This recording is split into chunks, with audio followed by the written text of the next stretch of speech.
Luar biasa Bapak Ibu.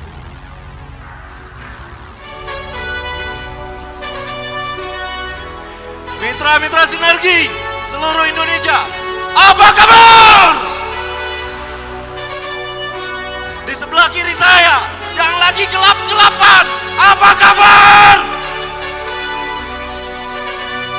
Seorang untuk meraih sukses harus menampakkan semangat yang luar biasa. Sebelah kanan saya, apa kabar?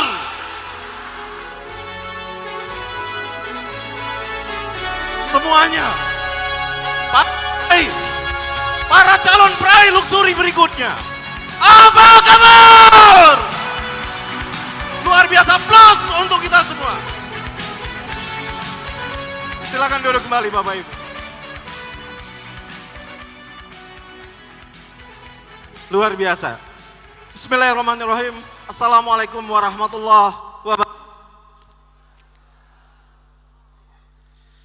Bapak Ibu semuanya, tentunya Bapak Ibu hadir ke sini pengen menyaksikan.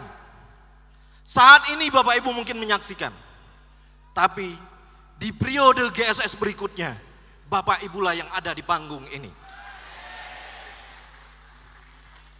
Bapak Ibu saudaraku sekalian, banyak cerita di awal saya menjalankan bisnis ini Bapak Ibu. Tidak semudah membalikan sebuah telapak tangan. Banyak proses yang saya hadapi di sini Bapak Ibu. Banyak hal, banyak tantangan yang saya hadapi di sini Bapak Ibu. Saya dilahirkan 37 tahun yang lalu Bapak Ibu di Bengkulu sana. Mungkin Bapak Ibu tidak banyak yang tahu di mana itu Bengkulu. Saking terpencilnya Bapak Ibu, hujan pun belum masuk ke sana Bapak Ibu. Bapak Ibu saudaraku semuanya, saya dilahirkan dari seorang pengusaha pertanian. Ini saya ganti Pak, saya ganti, kata Pak Febrian harus diganti. Saya dilahirkan dari orang tua sebagai seorang petani. Tentu Bapak Ibu, yang namanya petani di Bengkulu sana Bapak Ibu hanya menggarap sebidang sawah dan hasilnya pun tidak seberapa. Tapi saya salut dengan perjuangan mereka Bapak Ibu. Saya bangga dengan perjuangan mereka. Demi untuk menyekolahkan anak-anaknya, kedua orang tua saya rela Bapak Ibu pergi pagi, pulang malam menggarap sawah demi anaknya kuliah. Tentu Bapak Ibu, harapan yang besar, harapan yang sangat besar dari kedua orang tua saya untuk saya sebagai anak sulung, untuk saya sebagai anak yang paling tua Bapak Ibu. Bapak Ibu saudaraku sekalian, kenapa saya begitu dahsyat, begitu bersemangat menjalankan ini? Karena mereka. Inilah Bapak Ibu, rumah saya. Mereka rela Bapak Ibu orang tua saya tidak memperbaiki rumahnya bocor demi untuk menyekolahkan anak-anaknya. Bapak Ibu saudaraku sekalian, perjuangan ini Bapak Ibu yang orang tua saya lakukan bertahun-tahun. Bapak Ibu, terus terang, mungkin Bapak Ibu melihat gubuk saya ini. Rubuk yang reot sudah mau rubuh. Orang tua saya berharap dari kuliah saya akan menjadi seorang pegawai negeri sipil di Bengkulu sana Bapak Ibu. Karena terus terang Bapak Ibu, di Bengkulu sana orang tua dengan anaknya menjadi PNS, mereka bangganya luar biasa. Mereka merasa mereka sudah sukses atas segalanya. Dari situ Bapak Ibu, saya pun sama. Di awal-awal kuliah, saya pun berharap Bapak Ibu, saya nanti akan menjadi seorang pegawai pemerintahan. Saya nanti akan mengabdi kepada negara. Akan tetapi Bapak Ibu, cerita lain, cerita berbeda pada saat di akhir kuliah saya. Ada seorang teman saya Bapak Ibu, menyodorkan sebuah buku. Dan sebuah buku ini yang merubah pola pikir saya. Saya yakin Bapak Ibu tahu semua buku itu. Apa bukunya? Bukunya adalah Cash Flow Quadrant, karangan Robert Kiyosaki. Ini adalah buku sakti Bapak Ibu. Ya, saya sarankan kepada Bapak Ibu, jangan baca buku ini Pak. Kalau Bapak Ibu ya hanya pengen jadi pegawai biasa. Tapi jika Bapak Ibu ingin menjadi pengusaha, pebisnis, investor, orang yang sukses, bacalah Pak buku ini. Ini akan merubah pola pikir kita Bapak Ibu. Dari situlah Bapak Ibu, di akhir kuliah saya mulai menjalankan usaha. Saya mulai belajar untuk usaha. Saya mulai belajar untuk bisnis, mengembangkan bisnis Bapak Ibu. Luar biasa Bapak Ibu. Di awal-awal menjalankan bisnis, langsung Bapak Ibu gagal. Langsung gagal Pak. Tapi di situ saya tidak putus asa Bapak Ibu. Saya terus berjuang. Terus sehingga saya menerima ijazah kuliah saya Bapak Ibu. Dan saya katakan kepada ijazah kuliah saya, mohon maaf ijazah, tempatmu hanya di laci saja. Saya akan jadi pengusaha. Bapak Ibu saudaraku sekalian, dari situ Pak, saya mencoba lagi berbagai macam usaha. Dan alhamdulillah Bapak Ibu, di tahun 2006 akhir Bapak Ibu, saya dikenalkan dengan sebuah produk, sebuah bisnis yang luar biasa. Dan di situ mengantarkan saya kepada kesuksesan pertama saya dengan penghasilan 2-3 juta per hari. 2007 sampai dengan 2010 Bapak Ibu. 2010 saya tergoda dengan investasi-investasi di luar sana. Saya mengambil beberapa investasi di luar sana yang ditawarkan oleh orang-orang yang tentunya belum saya kenal baik. Apa yang terjadi Bapak Ibu? Seluruh yang saya dapatkan dari bisnis tadi Bapak Ibu, dari 2006 sampai dengan 2010, ludes tidak bersisa. Bahkan menyisakan hutang. Terus terang Bapak Ibu, jikalau ada di luar sana kepada Bapak Ibu 10 orang yang menawarkan investasi kepada Bapak Ibu, dan investasi itu Bapak Ibu tidak kenal perusahaannya di mana, legalitasnya di mana Pak Bu. Dari 10 orang tersebut, 9 orangnya adalah penipu. Satu lagi siapa Pak? Satu lagi adalah orang yang baru belajar nipu Bapak Ibu. Jadi Bapak Ibu akan tertipu dengan itu. Banyak Pak bisnis di luar sana yang baru-baru ini muncul ya, dengan skema investasi yang namanya memelas, tidak lama hilang Bapak Ibu. Jadi jangan sampai cukup saya yang menjadi korbannya beberapa tahun yang lalu Bapak Ibu. Dari situ Bapak Ibu, terus terang, ujian demi ujian datang kepada saya. Bertubi-tubi Bapak Ibu, tidak karuan. Di 2011, alhamdulillah Bapak Ibu, anak pertama saya lahir. Dan pada saat saya dalam keadaan terpuruk, dalam saat saya dalam keadaan bangkrut, dokter memvonis anak pertama saya ada kelainan jantung. Jantungnya bocor Bapak Ibu. Anak pertama saya. Dokter menyarankan untuk operasi. Bapak, kalau Bapak anaknya pengen selamat, sediakan uang 200 juta untuk operasi jantung.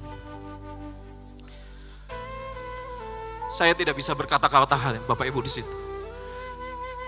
Saya hanya bisa terdiam. Pertama, saya tidak punya uang. Saya udah tidak punya apa lagi Bapak Ibu. Saya hanya punya 1 motor dan itu pun kredit. Dan 4 bulan kemudian Bapak Ibu, tepatnya April 2011, Allah lebih sayang anak saya. Sehingga anak saya diambil duluan oleh Allah.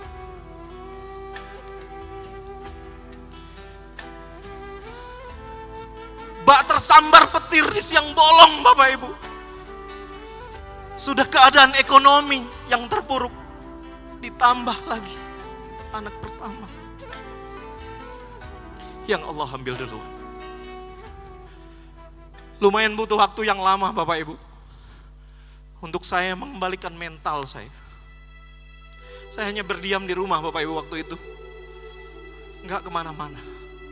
Berdiam di kontrakan saya dengan istri saya. Saya hanya menghibur istri saya agar istri saya tetap bersemangat.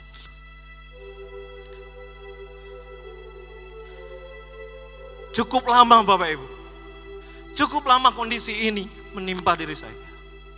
1 tahun kemudian baru saya memberanikan diri untuk ketemu lagi dengan teman-teman, untuk berani keluar, bergaul lagi dengan teman-teman, memulai lagi usaha. Pada saat itu saya tidak punya pekerjaan Bapak Ibu. Saya tidak punya usaha, tidak punya bisnis. Dari situ Bapak Ibu, saya mulai mencoba beberapa bisnis. Mulai dari ternak domba. Setiap harinya kita ngarit Bapak Ibu, ngambil rumput. Akan tetapi Bapak Ibu sama, hasilnya pun belum ada. Sehingga sampai suatu ketika Bapak Ibu, pada saat ojek online pertama kali masuk ke Bandung Bapak Ibu, saya merasakan bahwa ini adalah sebuah solusi untuk saya bisa bertahan hidup Bapak Ibu ketika itu. Lumayan, saya dengar di Jakarta Bapak Ibu, katanya bisa menghasilkan 500 sampai dengan 1 juta dalam waktu 1 hari. Di situ pun Bapak Ibu, saya ambil. Saya daftar dengan teman saya. Dengan teman-teman saya berame-rame datang ke situ Bapak Ibu daftar. Luar biasa Bapak Ibu. Enggak kuat saya Pak. Enggak kuat. Kenapa? Karena setiap hari Bapak Ibu harus bentrok dengan ojek pangkalan. Pernah satu ketika Bapak Ibu, saya ditungguin di depan gang gara-gara ngambil penumpang di komplek Bapak Ibu. Sakit Bapak Ibu. Beginilah rasanya mencari sesuap nasi. Dari situ Bapak Ibu, saya lakukan selama kira-kira 6 bulan. Saya bertahan. Dan di akhir-akhir bulan ke-6 Bapak Ibu, datang sosok makhluk yang menurut saya makhluk ini Bapak Ibu ditakdirkan Allah sebagai penolong saya. Beliau datang ke saya, Pak Andi, ini ada sebuah usaha, ini ada sebuah peluang. Ayo kita jalankan usaha ini. Ayo kita jalankan bisnis ini. Siapakah dia yang menawarkan kepada saya Bapak Ibu? Beliau adalah si tukang ojek pada zaman itu Bapak Ibu, Bapak Bari Purnomo. Terus terang Bapak Ibu, saya bareng dengan beliau dari awal membangun bisnis ini Bapak Ibu. Dari sisa uang Rp25.000 yang kami punya Bapak Ibu, itu pun kami bagi 2. Kami bagi 2. Plan, sampean kan anaknya banyak, 15.000 ya. Saya 10.000 aja. Di situ Pak. Bisa ditanyakan kepada Bapak Bari.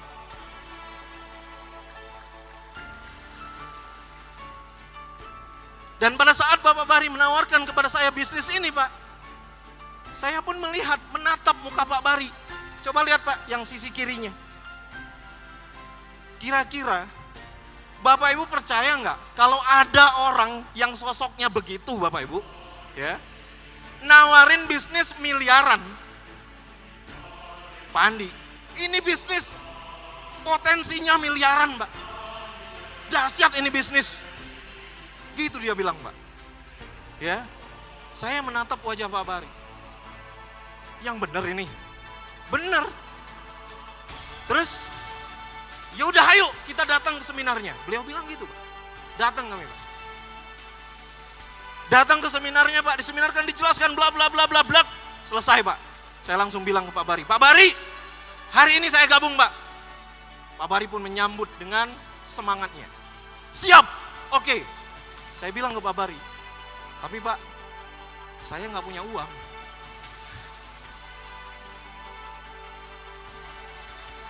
Boleh nggak Pak Bari pinjemin dulu saya uang? Pak Bari langsung semangat Pak. Karena melihat kan yang ditawarin ini kan sarjana beneran gitu kan. Yang ditawarinnya kan, ini kali aja dia ngelihat, wah ini orang potensi gitu kan. Ya, Pak Bari pinjemin dulu saya uang. Siap. Pak Bari dengan lantang mengatakan, bro, tapi saya hanya punya 300.000 bro. Gitu Pak dibilangnya. Pak Bari bilang demikian. Sisanya kamu cari lagi lah di luar sana. Oke lah, saya ambil Pak.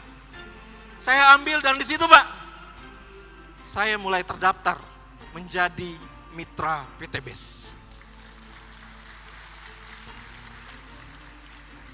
Bapak Ibu Saudaraku sekalian, hari demi hari saya lalui dengan Pak Bari Pak. Siang dan malam, presentasi Bapak Ibu, satu motor, kadang naik motor Shogun Pak Bari, pinjaman dari Pak Haji Febrian. Terkadang juga Pak, naik motor saya yang motor kreditan. Kita sambangi Pak, teman. Kita ketok rumahnya Pak. Bahkan jam 2 malam pun kita beranikan diri untuk mengetok rumah teman kita. Demi menawarkan bisnis ini. Ini yang luar biasa. Tentunya Bapak Ibu, tentunya banyak sekali rintangan yang kami hadapi. Suatu ketika Bapak Ibu kami hadir, kami datang kepada teman kami yang ada di Cimahi sana Bapak Ibu. Pada saat hadir, di sana kami ketemu dengan istrinya. Ibu, maaf, Bapak ada. Ibunya bilang, ada Pak di dalam, tunggu bentar ya. Ibunya masuk Pak. Ibunya masuk, habis itu keluar lagi. Pak, maaf, Bapaknya lagi istirahat, kayaknya nggak bisa diganggu. Kebetulan Pak Bu, datang waktu asar waktu itu. Datang waktu asar, kami pun pamit. Bu, kami sholat asar dulu ke masjid. Siapa tahu nanti selepas asar, Bapaknya sudah bangun. Kami pengen bersilaturahmi, kami pengen bercerita-cerita dengan Bapak.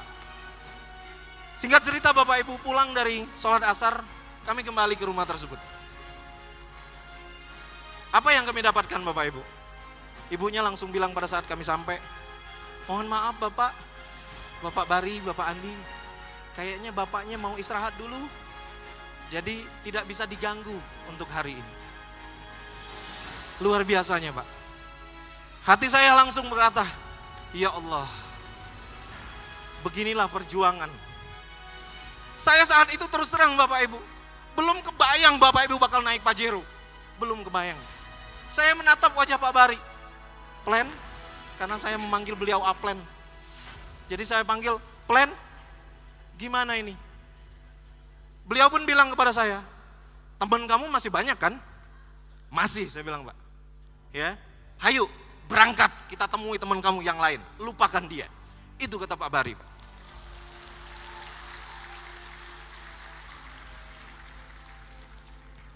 Satu demi satu Bapak Ibu, satu demi satu kami temui. Dan alhamdulillah Bapak Ibu, mulai menemukan partner-partner bisnis yang mau diajak bekerja sama. Karena apa waktu itu Bapak Ibu? Mereka bertanya kepada kami, bertanya kepada saya, bertanya kepada Pak Bari, Pak, di bisnis ini udah ada buktinya belum? Belum. Kita bilang gitu Pak.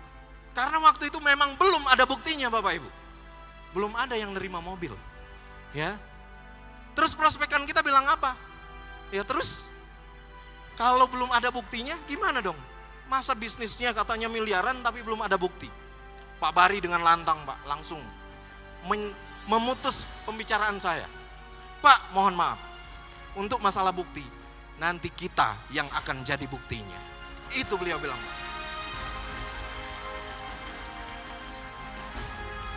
Di situ terus terang Bapak Ibu, saya terdiam. Ya Allah, benarkan apa yang dikatakan Pak Bari. Saya hanya bisa bilang begitu Bapak Ibu. Saya yang bisa bilang itu. Dan alhamdulillah Bapak Ibu, di situ ketemu partner-partner bisnis. Ada Pak Yosadrak, ada Pak Perino Pirona, ada Pak Rizky Utama, atau Pak Anwar, ada Pak Didin, ada Pak Taufik Had, dan lain-lain Bapak Ibu. Banyak sekali yang gak bisa saya sebutkan satu persatu namanya. Alhamdulillah Bapak Ibu, di awal munculnya Mokes, 2 bulan saya hampir berbarengan dengan Bapak Bari Purnomo menerima mobil pertama kami.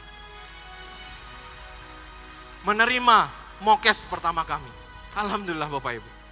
Di sini membuktikan bahwa betul kami yang menjadi buktinya. Dari situ pun Bapak Ibu, dari situ pun karena saya udah bertekad di hati saya Bapak Ibu. Mokes pertama saya persembahkan untuk kedua orang tua saya untuk daftar haji.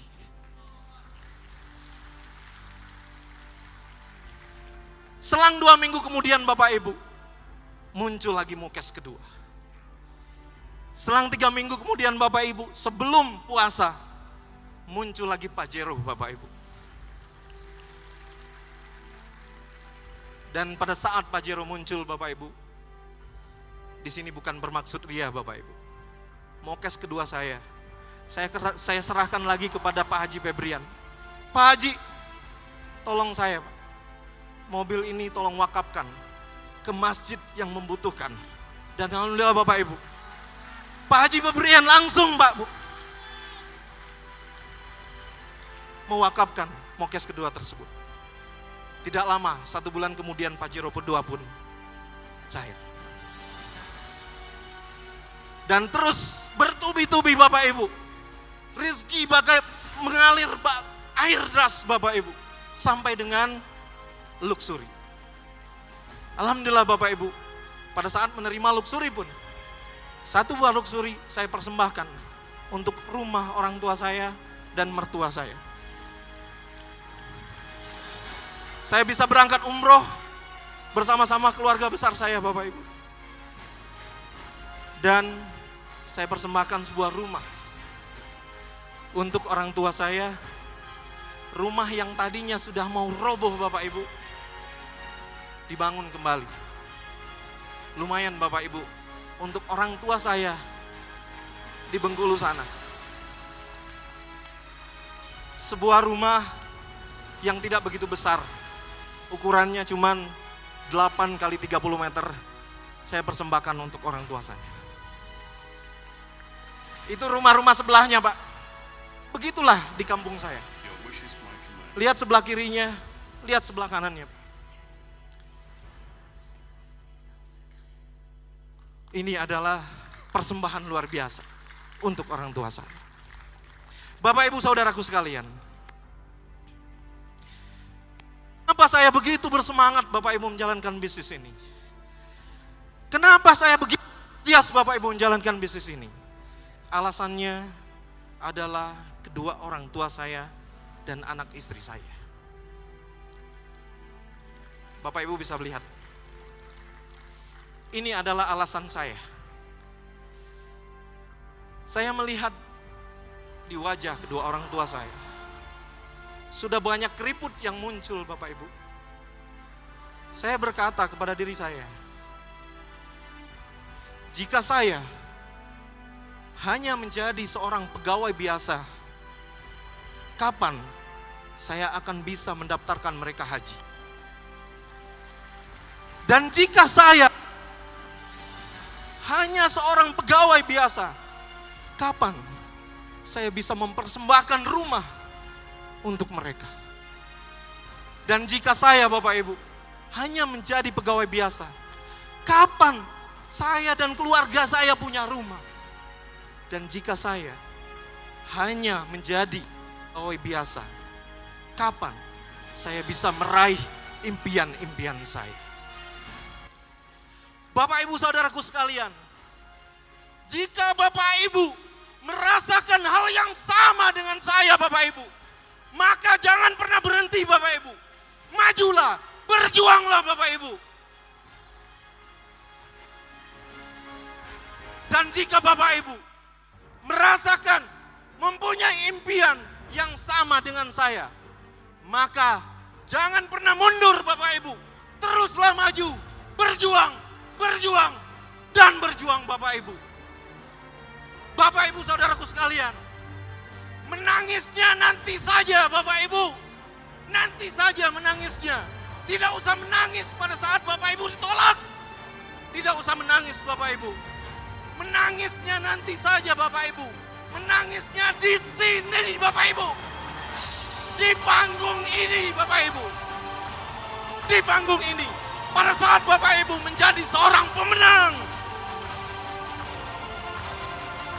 Bapak Ibu saudara sekalian. Untuk sukses, kita pegang dua hal saja. Pertama semangat, yang kedua istiqomah. Dengan istiqomah Bapak Ibu akan mengantarkan Bapak Ibu pada tujuan. Dan dengan semangat akan menentukan seberapa cepat Bapak Ibu mencapai mokes luxury Bapak Ibu. Bapak Ibu saudaraku sekalian, saya yakin dan percaya Bapak Ibu lebih hebat daripada saya. Saya yakin dan percaya Bapak Ibu lebih sempurna daripada saya. Dan saya yakin Bapak Ibu lebih dahsyat daripada saya. Mari Bapak Ibu berjuang demi keluarga, berjuang demi orang-orang yang kita cintai. Terus berjuang, berjuang, berjuang. Dan akhirnya panggung ini memiliki milik Anda sebagai pemenangnya. Saya Andi Alita Putra. Sampai jumpa di puncak kesuksesan. Wassalamualaikum warahmatullahi wabarakatuh. Luar biasa, Bapak Andi Alita Putra. Semangat dan istiqomah hanya dua untuk menjadi seperti beliau. Beliau berpelukan dengan sejarahnya beliau. Beliau yang memang mengajak Bapak Andi ya, seperti tadi yang diceritakan di success story-nya. Luar biasa. Saya jadi terharu banget ya. Sangat inspiratif sekali.